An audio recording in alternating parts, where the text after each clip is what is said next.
Hello everyone, I'm going to share the book of John, chapter 11. This has 57 verses. This is about Lazarus coming back to life when Jesus bring him back to life. So I'll read them. Now a certain man was sick, Lazarus of Bethany, the town of Mary and her sister Martha. It was that Mary who anointed the Lord with fragrant oil and wiped his feet with her hair, whose brother Lazarus was sick. Therefore the sister sent to him, saying, Lord, behold, he whom you love is sick. When Jesus heard that, he said, This sickness is not unto death, but for the glory of God, that the Son of God may be glorified through it.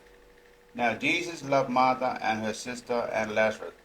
So when he heard that he was sick, he stayed 2 more days in the place where he was. Then after this he said to the disciples, Let us go to Judea again. The disciples said to him, Rabbi, lately the Jews sought to stone you, and you are going there again? Jesus answered, Are there not 12 hours in the day? If anyone walks in the day, he does not stumble, because he sees the light of this world. But if one walks in the night, he stumbles, because the light is not in him. These things he said, and after that he said to them, Our friend Lazarus sleeps, but I go that I may wake him up.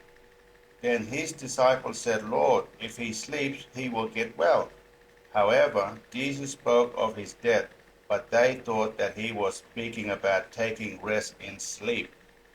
Then Jesus said to them plainly, Lazarus is dead, and I am glad for your sake that I was not there, that you may believe. Nevertheless, let us go to him.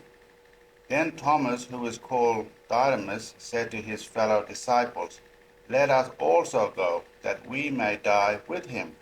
So when Jesus came, he found that he had already been in the tomb 4 days. Now Bethany was near Jerusalem, about 2 miles away, and many of the Jews had joined the woman around Martha and Mary to comfort them concerning their brother.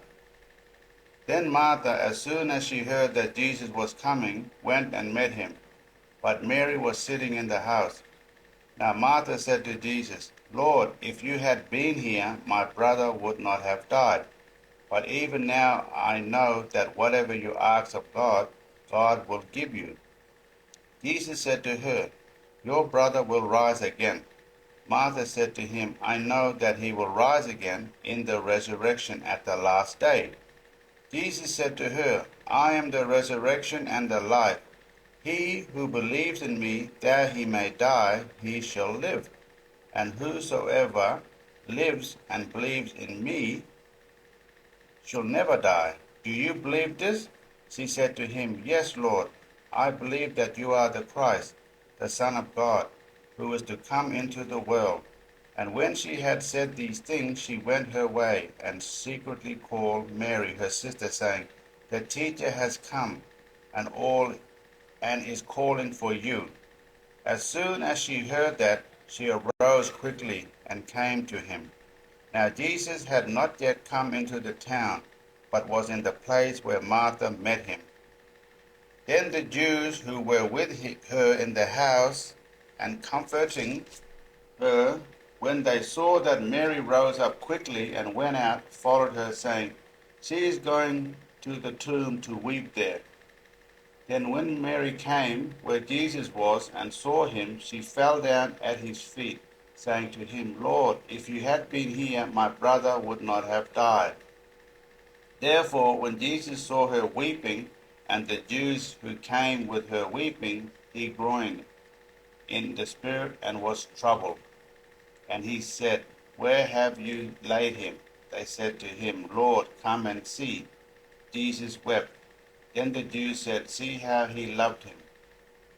And some of them said, Could not this man who opened the eyes of the blind also have kept this man from dying? Then Jesus, again groaning in himself, came to the tomb. It was a cave, and a stone lay against it.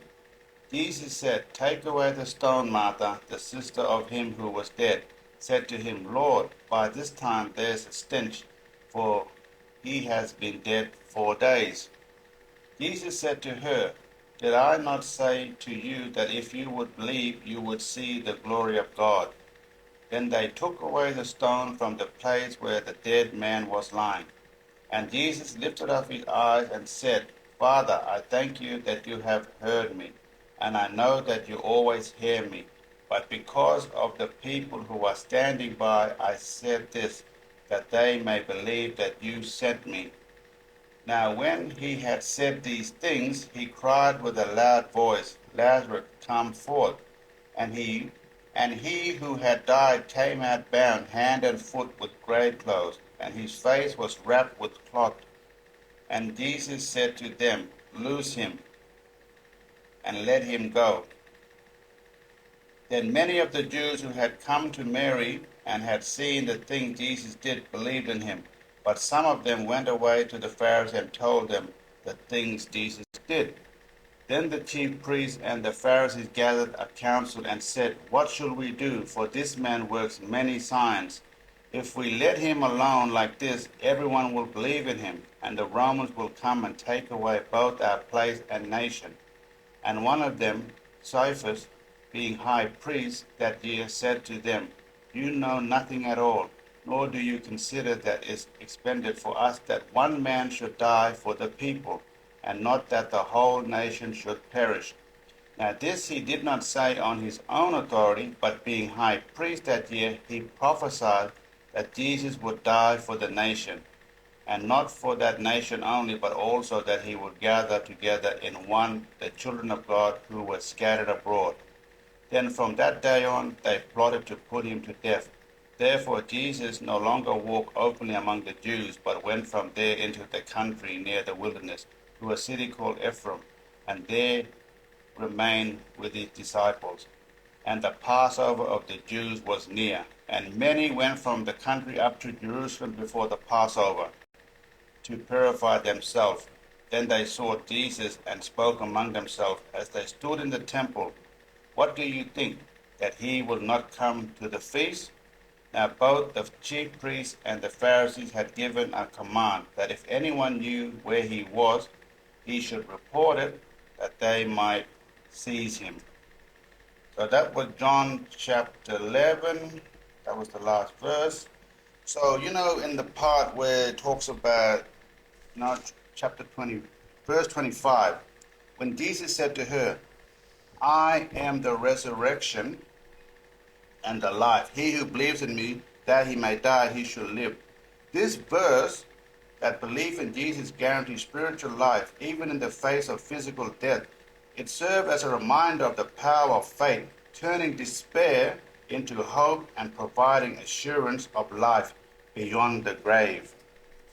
And in verse 44, when Jesus said, He who had died come out bound hand and foot with grave clothes, and his face was wrapped with cloth, Jesus said to them, Loose him and let him go.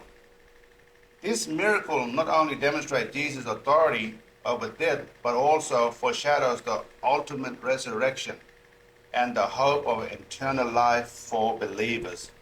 The verse serves as a powerful reminder of the hope and promise that Jesus brings even in the face of death. So, I just wanted to share that chapter. It's so powerful. That one day when, he even, bring the dead to life. So, it just shows you, how powerful Jesus, he came here for us, So I just encourage us, individually, who's watching, just to get in the Word and get a relationship with God and, just believe and, you can do all things through Christ, who strengthen you. So I thank you for listening, and I hope this message, spreads and, go out to people, and I hope this will, encourage you to, get in the Word and just to, keep believing, the Jesus of Nazareth. Thank you for listening, and God bless.